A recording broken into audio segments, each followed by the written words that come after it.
unlike in the original where Arnold Quaid was very kind of seemed to be complicit or have a deeper level of awareness to the break. He was in the break. He was, get away from me, and kicking people, and I'm a spy, or whatever he was saying. Quaid actually has no idea. There's some kind of deeply set cellular memory that exists probably on a cellular level and an emotional level. And the whole film, then it's just, he is no man is an island. He is an island. He's on his own. He doesn't know who he is. He's trying to find out where to place the next step. And the whole film is a journey back to himself.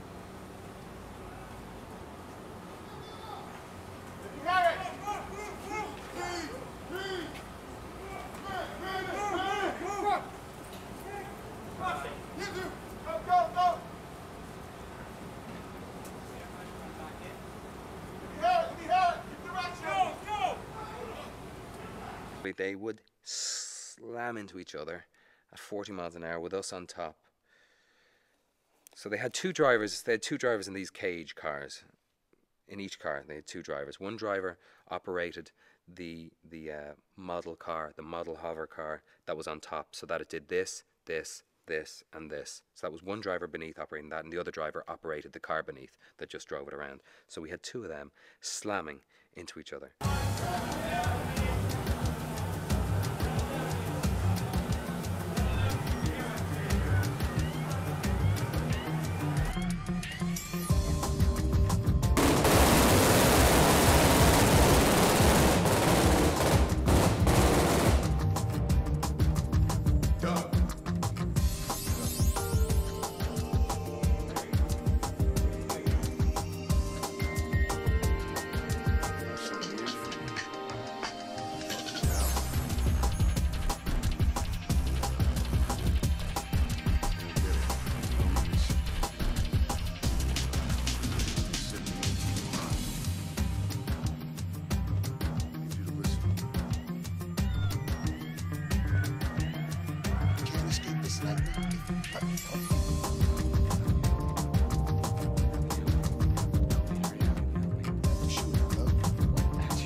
Find me sitting in the room beside you.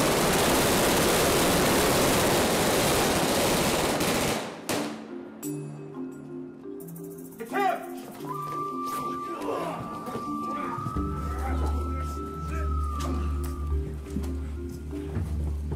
And we cut. Set, ready, back in action, ready, get action!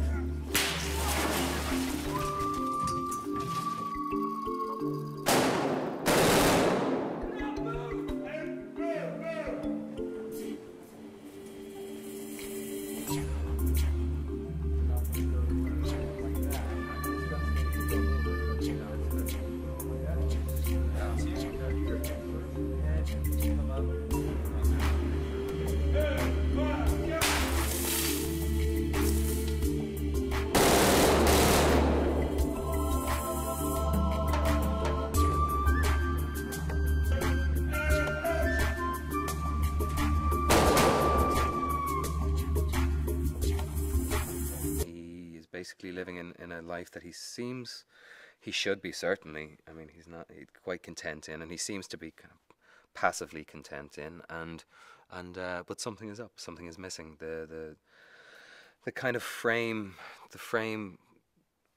of the picture that is his life is kind of warbled. There are gaps of light that are kind of creeping in, and he doesn't really understand why or what, but he's just noticing that he feels ill at ease with his environment. And it's a common story. One, action!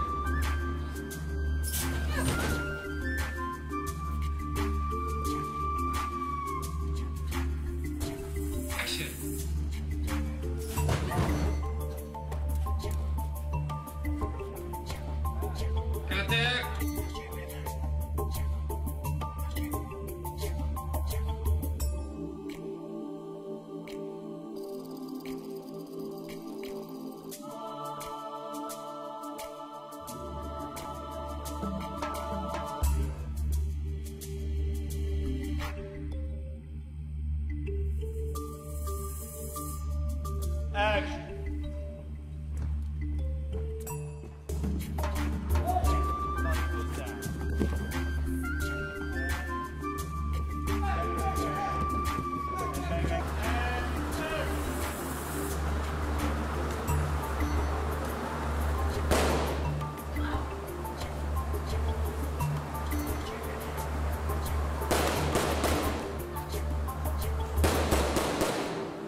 saw, as I said, the artwork, I go back to that, the concept, when I read the script, I went, this is something I would really love to see. This is a world that I want to be taken to as an audience member.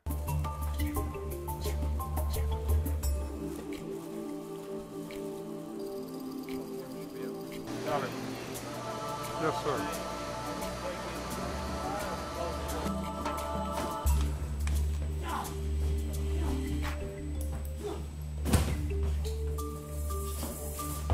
Polygraphic panel on you anyway, for your own safety. Marcus? Relax. Get back. You're gonna love it.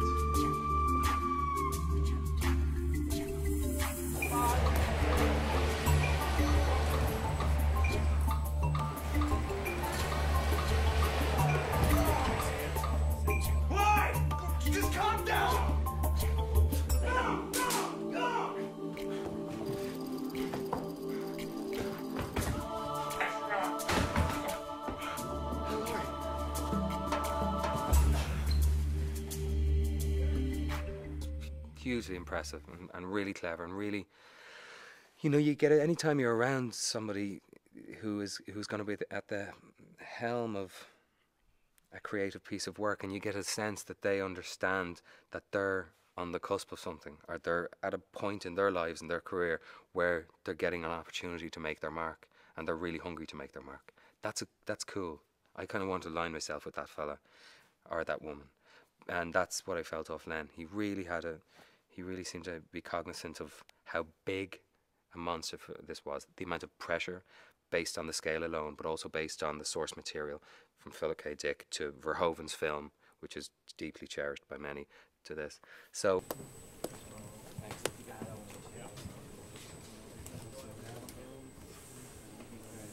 Andy. And action.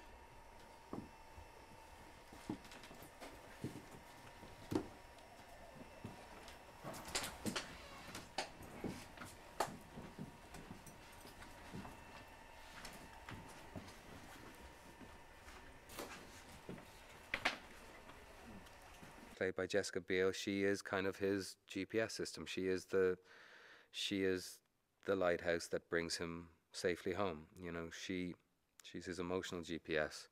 She represents love. She represents the good aspect of his past.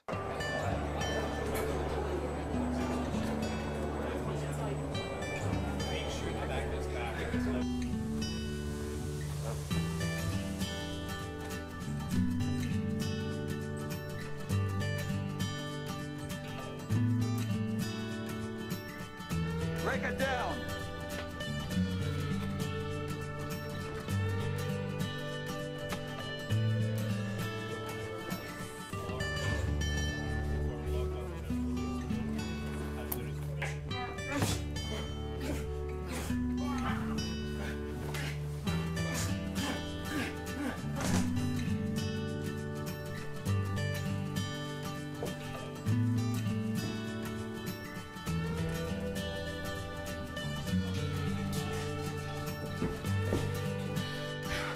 MUFB police intel assigned to play your wife.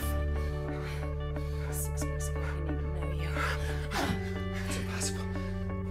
Ready and action.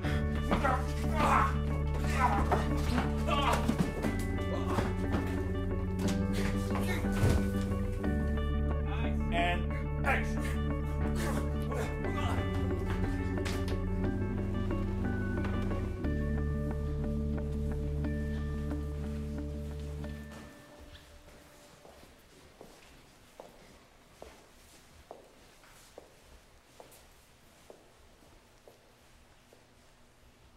What are the challenges in playing a character that is so physical like that? I mean, you lose your breath just watching that clip. I can't imagine the difficulties it must be to play that role.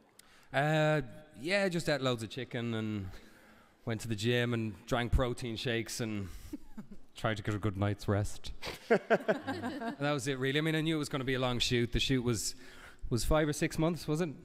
And we had about 3 months of physical preparation, and then we had a lot of guys working with us who who were good at really able at mixed martial arts, and there was one guy, Gabe Nunez, who was my stunt double. Not that he ever got used, of course, and he was kind of incredible at parkour. You know, the street theater, street sport of climbing up things and running and jumping through things. So he was really helpful, and yeah, it was a blast, man.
Please, no offense meant at all, but you're the worst wife ever. I've heard that before. I'm still offended, actually, that you thought of me for the psycho bitch wife. We're going to have to discuss this when we get home. And Kate said, I'll read for you, and Len said, you already have. Got to be great fun as an actress to be able to play someone that evil. Yeah, it's great. And I think if you're playing a bad guy, obviously, she doesn't think she's a bad guy. She feels completely justified, and therefore, obviously, so do I, playing her. But it's nice to be able to open up the crazy a little bit. Speaking of evil, Mr. Cranston. Which lives right beside the Evil? Evil? Me? No. Well, you know, some people have might think of Cohagen. I actually want to see how the hearing impaired gentleman signs. Cohagen has been referred to as a douchebag before.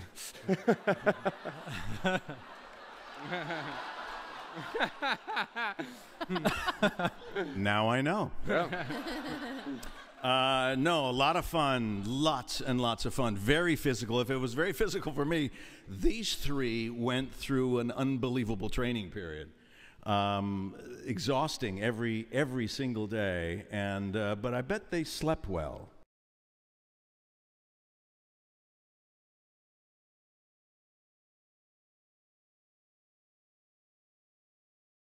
You